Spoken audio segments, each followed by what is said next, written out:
The shuttle glided silently through space toward the massive structure floating in the void. Nexus 7 station looked like a giant metal flower with silver petals spreading out from a central core. Ambassador Frank Morrison sat quietly in his seat, looking out the window. He wore a simple black suit with a small Earth flag pin on his chest. His face showed no emotion, just calm concentration. "We're about to dock, sir," the pilot called from the front of the shuttle.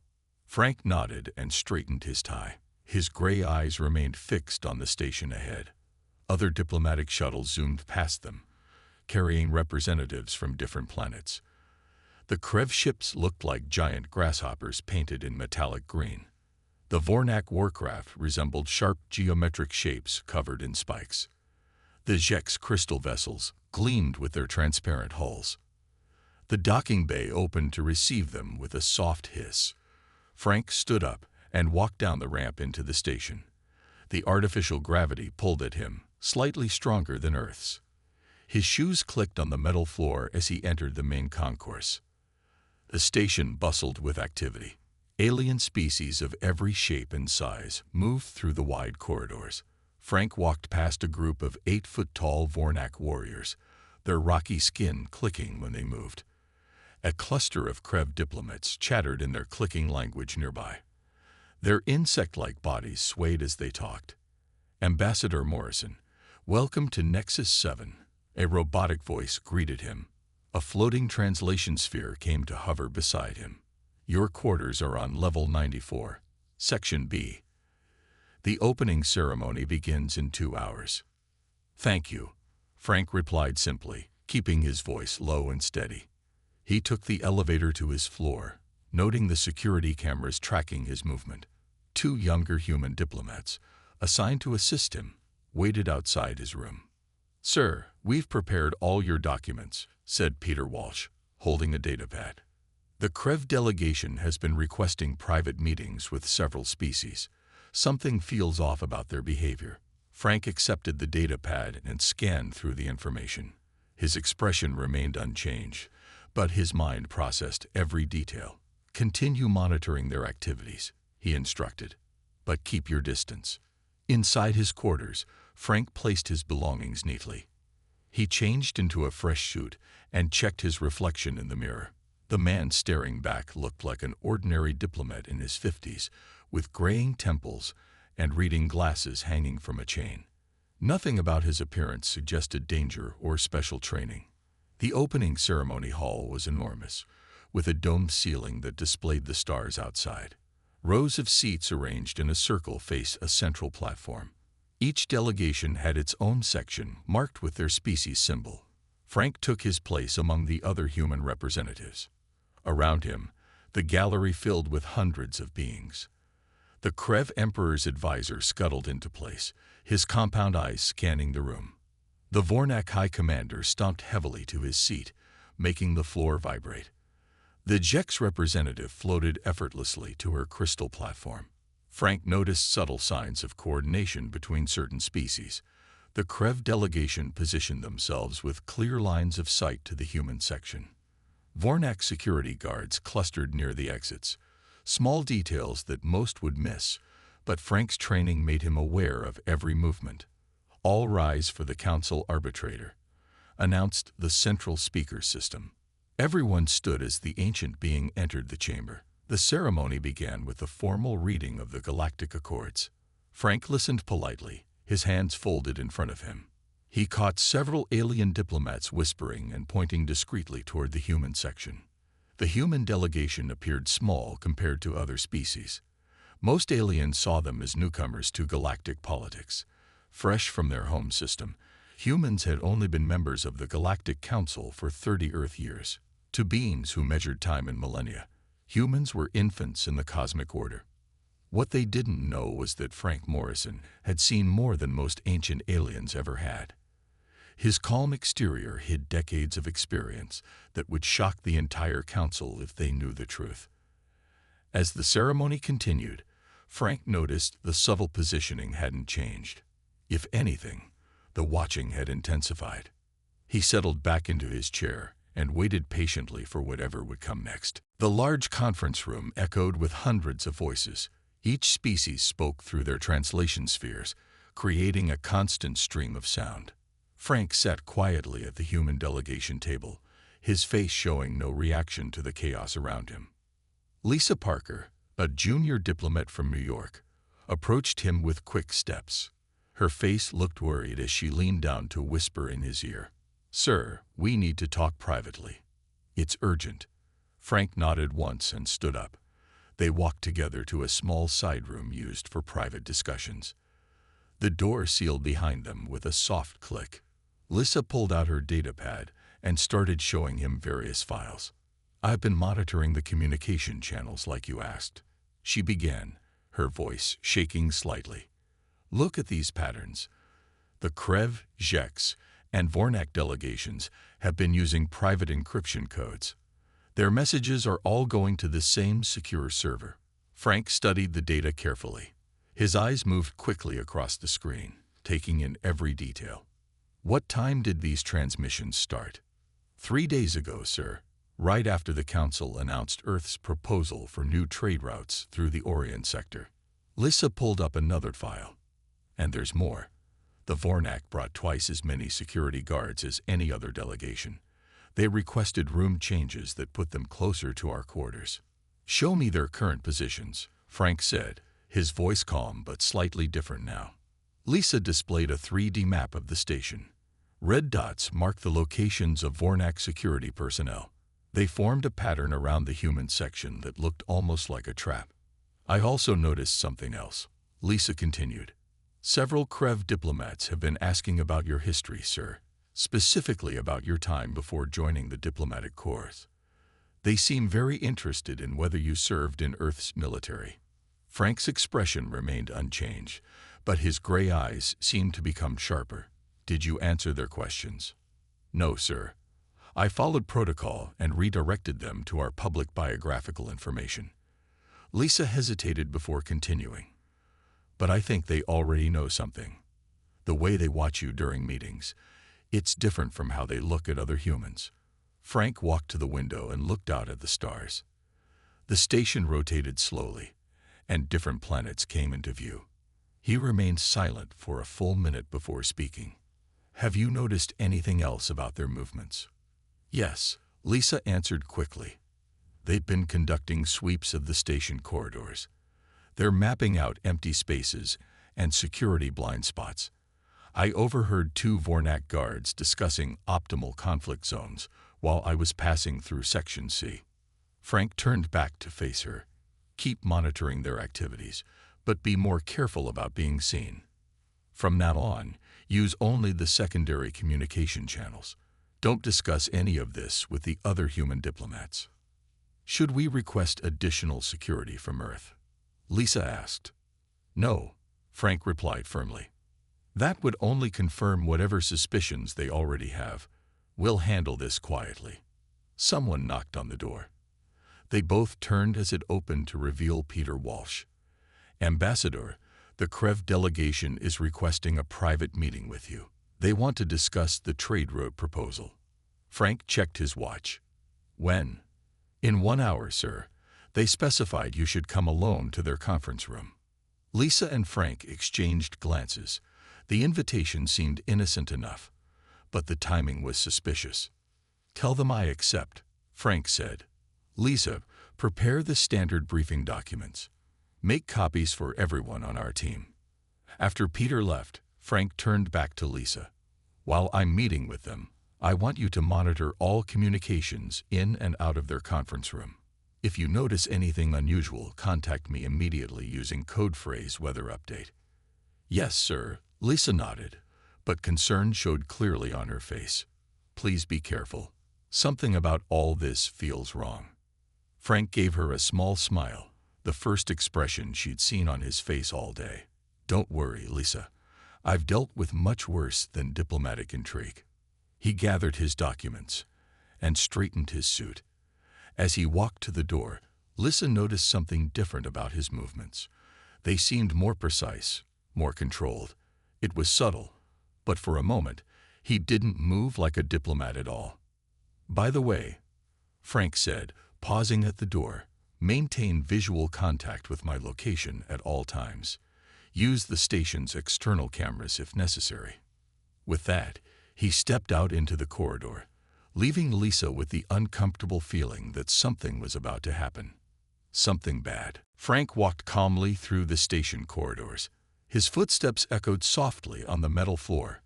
The Krev delegation's conference room was located in Section D, 3 levels down from the human quarters. He had studied the station's layout carefully and knew every corridor, every exit, every maintenance shaft. As he turned into a less crowded corridor, Frank noticed the cameras were inactive. Small red lights that normally blinked were now dark. The corridor stretched ahead, empty and quiet. His steps didn't change speed, but his awareness heightened. Ambassador Morrison. The voice came from behind him. Frank turned slowly. 5 beings blocked the corridor, 3 massive Vornak warriors and 2 slender Krev assassins. Their security uniforms looked official, but Frank noticed the altered badges immediately. My meeting with the Krev delegation. Frank began. There is no meeting. The lead Vornak interrupted, his voice deep as grinding stone. The time for talking has ended, human. Frank's hands remained at his sides. His breathing stayed steady. I see. So this is how the Council handles disagreements now. The Council knows nothing of this, hissed a Krev assassin, its compound eyes gleaming. Some species have decided humanity is growing too bold. Your presence here ends today. The Vornak warriors began spreading out, trying to surround him. Their massive bodies made the corridor feel smaller. Each warrior stood over 8 feet tall, with rock-like skin that could stop basic weapons. The Krev moved with liquid grace, their quantum blades shimmering into existence. These weapons could slice through reinforced steel. They were designed to kill anything. You've made a terrible mistake, Frank said, his voice suddenly different. The calm diplomat was gone. Something else showed in his eyes, something cold and dangerous. The lead Vornak laughed, a sound like boulders colliding. Humans talk big, but you are weak, soft, easy to break. Move, the Krev commanded, raising his blade. What happened next took less than 3 seconds. The first Vornak charge, swinging a massive fist. Frank stepped sideways, grabbed the warrior's arm, and used its momentum to slam it into the wall. The metal dented deeply from the impact. The second Vornak tried to grab Frank from behind. Frank dropped low, swept its legs, and drove his elbow into its knee joint. The warrior crashed to the floor, howling in pain. A Krev assassin thrust his quantum blade toward Frank's heart. Frank moved his shoulder, deflecting the strike. His hand shot out and grabbed the Krev's wrist. With a sharp twist, he disarmed the alien and caught the blade as it fell. The third Vornak attempted to tackle Frank. Frank used the wall for leverage, kicked off, and spun. The quantum blade in his hand sliced cleanly through the warrior's thick hide. It wasn't possible. Vornak skin was supposed to be impenetrable. The second Krev attacked with precise strikes. Frank parried each one, moving with a speed that defied human capability. He wasn't just fast, he was perfect. Every movement calculated, every response exactly what was needed. In the observation room, Lisa watched through the security feeds she secretly accessed. Her mouth fell open as she witnessed Frank dismantling the attackers. This wasn't a human moving. This was something else entirely. "What are you?" gasped the last standing Krev, backing away. Frank advanced slowly, the quantum blade still glowing in his hand. His suit was barely wrinkled. His breathing remained controlled. The bodies of highly trained killers lay around him. "I'm the man you should have left alone," Frank replied. He moved forward again. The Krev tried to run, but Frank was faster. His hand shot out, grabbing the assassin by the throat. He lifted the struggled alien off the ground effortlessly. "Who sent you?" Frank asked, his voice carrying no emotion. The Krev gurgled but couldn't answer. Its oxygen was being cut off. Frank adjusted his grip slightly, allowing it to breathe enough to speak. The Alliance, it managed to whisper. Krev, Vornak, Jex, working together. Planning what? Frank demanded. To eliminate human influence. The Krev's eyes began to close. Frank dropped the alien to the floor. It slumped unconscious but alive. He looked around at the carnage. 5 trained killers defeated in less than 20 seconds. Station alarms suddenly blared to life. Security protocols activated. Emergency lighting bathed the corridor in red. Frank stood calmly in the center, still holding the quantum blade. Lisa's voice crackled through his earpiece. Sir, security teams are converging on your location. Multiple species. They're all armed. The security team stood frozen, weapons half raised. 20 different species stared at the scene before them. The corridor walls were dented with massive impact marks. Quantum blade burns scorched the floor. Blood from multiple species pooled on the metal plates. Ambassador Morrison, the head of security, called out, a Jex named Crystalline Guard Commander Nexus. His transparent body pulsed with nervous energy. Please explain what happened here. Frank slowly lowered his hands. His suit was still pristine despite the violence. I was attacked by individuals claiming to represent a secret alliance. They intended to kill me. The security team moved closer, their diverse weapons creating a forest of metal and energy. Officers began checking the bodies scattered around Frank. 3 Vornak warriors moaned in pain. 2 Krev assassins lay unconscious. These are trained assassins, whispered a Draconi security officer, his scales rippling with disbelief. The Vornak Guard is elite. The Krev Imperial blades are legendary. How did one human? Lisa appeared at the end of the corridor, running. She stopped when she saw the security team. Ambassador Morrison. I saw everything through the cameras. They ambushed him. The Jex commander turned his crystalline head to Lisa. You witnessed this attack? Yes, sir. All of it. They said something about an alliance between the Krev, Vornak, and Jex. They were planning to eliminate the human delegation. Frank's gray eyes met the commander's. Your records will show this corridor's cameras were deactivated before the attack. This was planned. Ambassador, the commander said carefully, these are among the deadliest beings in the known galaxy. The Vornak are built like living tanks. The Krev assassins trained from childhood with quantum weapons, yet you defeated 5 of them alone, unarmed. Frank remained silent. Who trained you?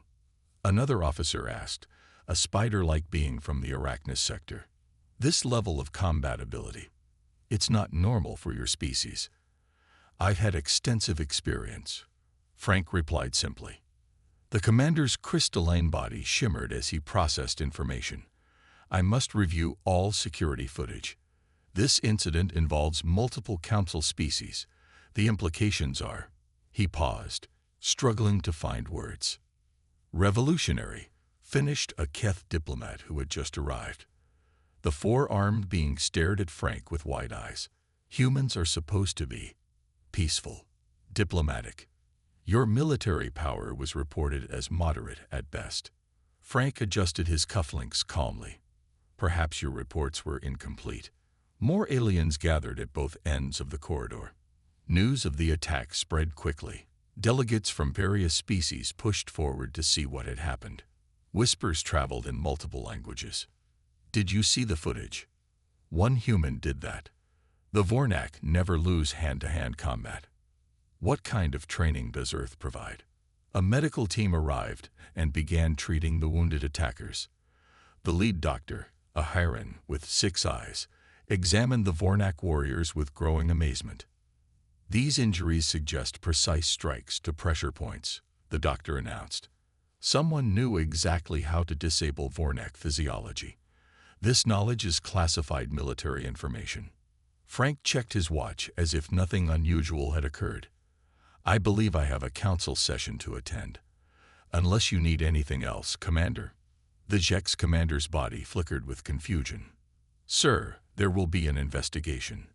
The council will have questions. Many questions. I'll cooperate fully, Frank answered. He straightened his tie and began walking down the corridor. Security officers scrambled aside to let him pass. No one dared to stop him. Lisa hurried to walk beside him, still processing what she had witnessed. As they moved away from the scene, Frank spoke quietly to Lisa. Contact our Earth Command Center. Use secure channel Alpha 7. Tell them to prepare diplomatic package Omega. Omega. Lisa's voice trembled.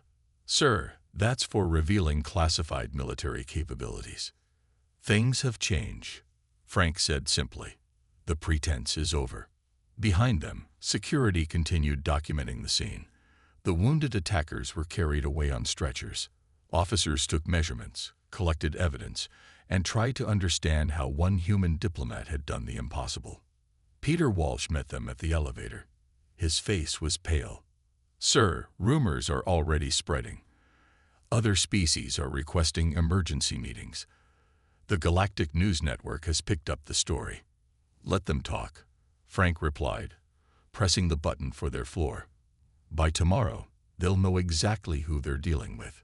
The elevator doors closed on the stunned faces of alien security personnel. Inside, Lisa finally asked the question that had been burning in her mind. Sir, who are you really? The council's emergency meeting room filled with rising chaos. Hundreds of delegates shouted over each other. Translation spheres created a storm of overlapping voices. Every species wanted answers about the attack on Ambassador Morrison. Order. We demand order. The council arbitrator's ancient voice boomed through speakers. The 1,000-year-old being struck his ceremonial gavel repeatedly. The massive view screen at the front showed security footage from different angles. The video played again for the 6th time. Delegates watched Frank Morrison move with impossible speed and precision against the attackers. Explain this. The Krev Emperor pointed a sharp appendage at the human delegation. Your ambassador fights like a trained killer, yet you claim to be peaceful.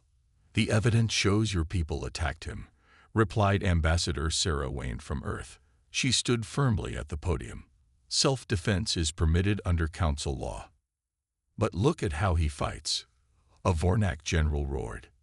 He knows our pressure points, our weak spots. This is classified military data. The medical report appeared on secondary screens. Dr. Hiron detailed the precise nature of each injury. These strikes required intimate knowledge of xenobiology, knowledge that only comes from extensive military training and experience. In the back of the room, Frank sat quietly. His expression remained neutral as species accused Earth of hiding military capabilities. He had changed into a fresh suit and looked every bit the ordinary diplomat again. We have arrested the attackers, Crystalline Guard Commander Nexus announced. Under interrogation, they confirmed orders came from a secret alliance between Krev, Vornak, and Jek's leadership. Shock rippled through the chamber. The named species delegates stood up in protest. This is false. The Krev Emperor clicked angrily. I authorized no such attack. Nor did the Vornak High Command. The Vornak ambassador growled. The Jek's Supreme Crystal remained silent, his transparent form dimming. Whether official or not, the conspirators acted believing they served you, the arbitrator stated. They intended to assassinate a council member's representative. This cannot be ignored. During recess, several curious ambassadors approached Frank. The Draconi ambassador, Scales of Wisdom, was first to speak. Ambassador Morrison, your combat skills are remarkable. May I ask about your background? Frank sipped water calmly. I've had various experiences before joining diplomatic service. Various experiences, pressed the Arachnus delegate. You fought like someone who spent a lifetime in war. Perhaps your intelligence services should research my past more thoroughly, Frank replied without emotion. Lisa stood nearby, overhearing the conversation.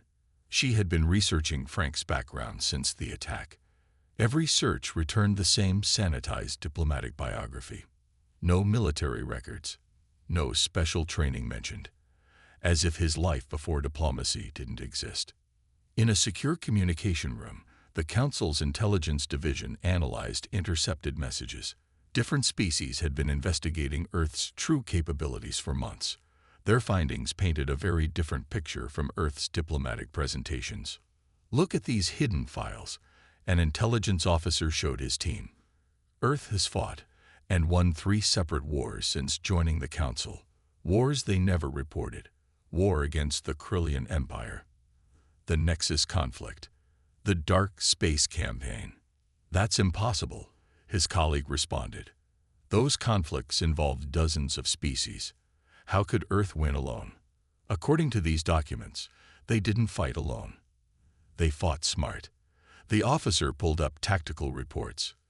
"They used specialized operators, individuals with enhanced training and augmentations, operatives who could turn the tide of entire battles." Back in the Council chamber, a crucial message arrived. The arbitrator's aide rushed to the podium and whispered urgently in his ear. The ancient being's expression changed dramatically. "Distinguished delegates," the arbitrator announced, his voice heavy. "We have received new information. The assassination attempt was not isolated. Multiple human diplomats across the galaxy were targeted simultaneously. 7 attacks occurred today alone." The room erupted in new chaos. Species wondered if this was the beginning of a larger conflict. However, the arbitrator continued, raising his voice. "All attacks failed. In each case, human diplomats proved surprisingly capable." Murmurs spread like wildfire. Each species began recalculating their understanding of humanity. Furthermore, the arbitrator added, looking directly at Frank, "Earth's Council representative has requested to address this chamber privately.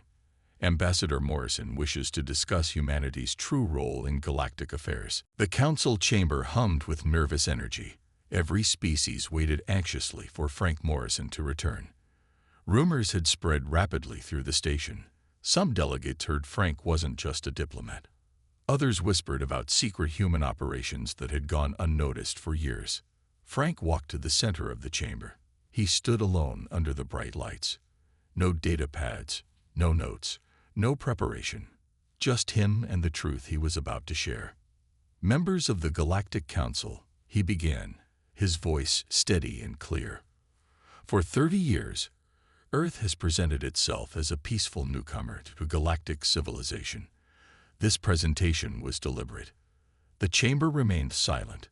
Every species leaned forward to hear more. In truth, humanity has been active in galactic affairs far longer than you know. We've prevented wars, stopped threats, and maintained stability in ways you never realized." The Krev Emperor twitched nervously. "What are you saying?" "That Earth has been spying on the Council." "Not spying," Frank corrected. "Protecting. When the Krillian Empire threatened to invade neutral space 5 years ago, who destroyed their war fleet before they reached your borders? When the Void Pirates kidnapped thousands of beings from peaceful colonies who rescued them?" Murmurs spread through the chamber. These events had been unexplained victories that species credited to luck or internal conflicts. "You," the Draconian ambassador stated slowly, "Earth was responsible." "Not Earth alone," Frank clarified. "A specialized group of operatives, each one extensively trained, each one enhanced with advanced technology, each one dedicated to preventing galactic catastrophes before they began." The view screen flickered to life. Classified footage appeared showing human operatives in action. They moved through battlefields like ghosts. They dismantled crime organizations with surgical precision. They stopped planetary disasters single-handedly. "We called them Watchers," Frank continued, "guardians who worked from the shadows, because we learned that open military power creates fear. Fear creates conflict. Better to help quietly than fight openly." "And you?" asked the Arachnus delegate. "You were one of these Watchers." Frank's expression remained calm. "I was their commander. For 20 years, I led Earth's most dangerous missions. I fought alongside your warriors, saved your civilians, and prevented wars that would have destroyed millions." A new file opened on the screen. Military records. Operation logs. Battle reports. Each document showed Frank's involvement in conflicts that most species thought were myths. The Baba Yaga, whispered the Jek's supreme crystal, recognition dawning. The Earth operative known only by legend. The one who never failed a mission. The one who single-handedly destroyed the Black Hand cartel. That's a ghost story, the Vornak general protested weakly. I assure you, I'm very real, Frank replied. As real as the 3 Vornak war councils who hired me to eliminate their enemies. As real as the Krev intelligence deep cover operatives I trained in combat techniques. The chamber erupted. Species shouted in confusion, anger, and disbelief. Earth hadn't just hidden military capability. They had actively shaped galactic events for decades. You deceived us, the Krev Emperor accused. We protected you, Frank corrected sharply. When threats arose that would overwhelm your forces, when dangers emerged that would destabilize entire sectors, Earth acted. We eliminated problems before they reached your attention. But why hide? The arbitrator asked, genuinely curious. Why not reveal this capability to the Council? Frank's expression softened slightly. Because power revealed is power questioned. Species fear what they don't understand. We chose to be underestimated rather than feared. To work in shadows rather than stand in spotlights.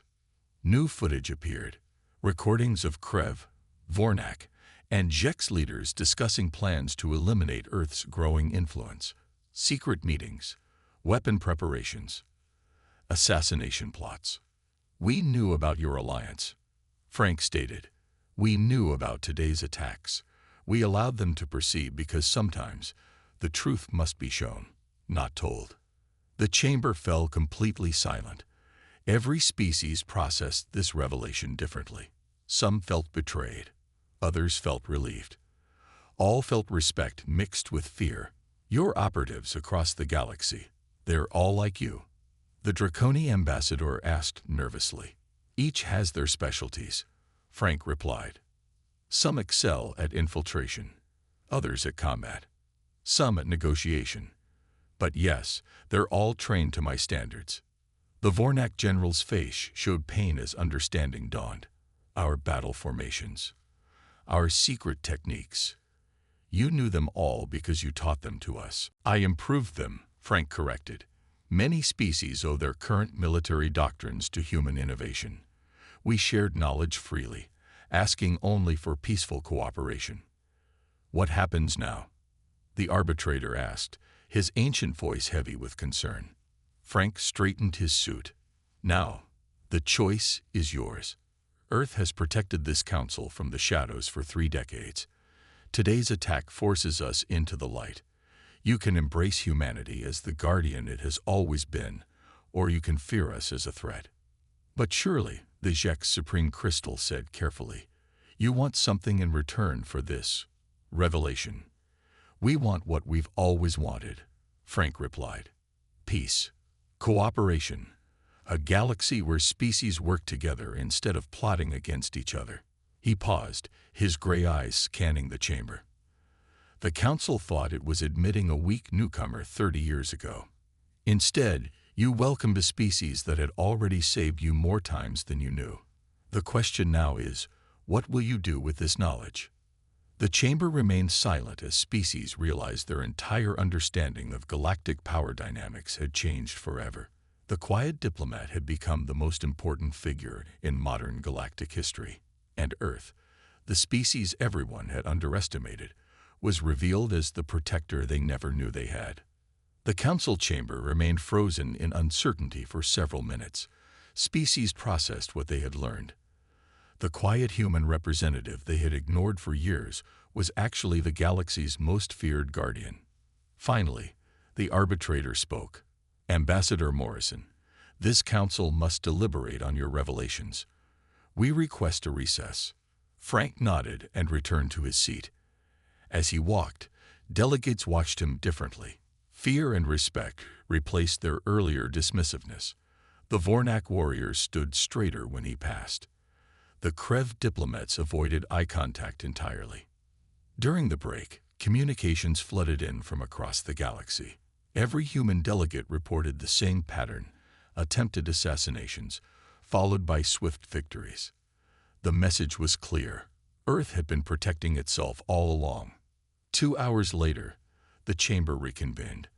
The arbitrator stood tall at his podium, ancient but commanding. "The council has reached a conclusion," he announced. "First, we acknowledge that Earth has acted within its rights to defend against hostile actions. The assassination attempts violated every council law." Relief swept through the human delegation.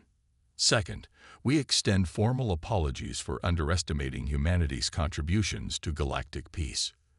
Your protection, though secret, has been invaluable. The Krev Emperor rose, his insectoid frame trembling. "The Krev Empire apologizes for the actions of rogue elements within our government. We did not authorize these attacks." Similar apologies followed from the Vornak and Jek's leadership. Each species distanced themselves from the conspiracy, while acknowledging the truth: some of their people had acted on their own prejudices. Finally, the arbitrator continued, "We offer Earth a permanent position on the Council's Security Committee. Your expertise is clearly unmatched." Frank stood to respond. "Earth accepts this responsibility. But understand, we will continue to act as we have. Quietly, efficiently. Only now, you'll know we're there." The chamber buzzed with discussion. The balance of power had shifted completely. Later that evening, Frank met with Lisa in his quarters. She had been researching all day, trying to understand her mysterious boss. "I found some reports from 5 years ago," she said. "During the Void Crisis, when pirated ships were stealing entire colony populations. The reports say it was a miracle when everyone was rescued." Frank simply nodded. "That was you," Lisa concluded. "That was my team," Frank corrected. "I was just one part." "And the Krillian War, the Black Hand Cartel, all of it." "All of it," Frank confirmed. "But Lisa, our work doesn't end. It actually becomes more difficult now. Before, we operated in shadows. Now, some species will challenge us openly, trying to prove they don't need Earth's protection." "Will you retire now that everyone knows?" Lisa asked. Frank smiled, something she rarely saw. "Retired people don't carry diplomatic credentials. I'm still Ambassador Morrison. Nothing changes there." Over the following weeks, the station transformed.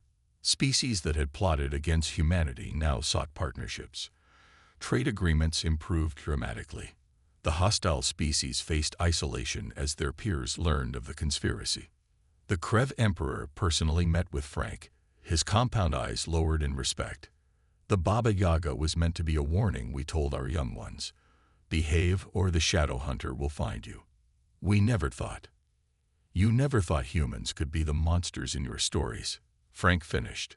"But remember, monsters can also be protectors."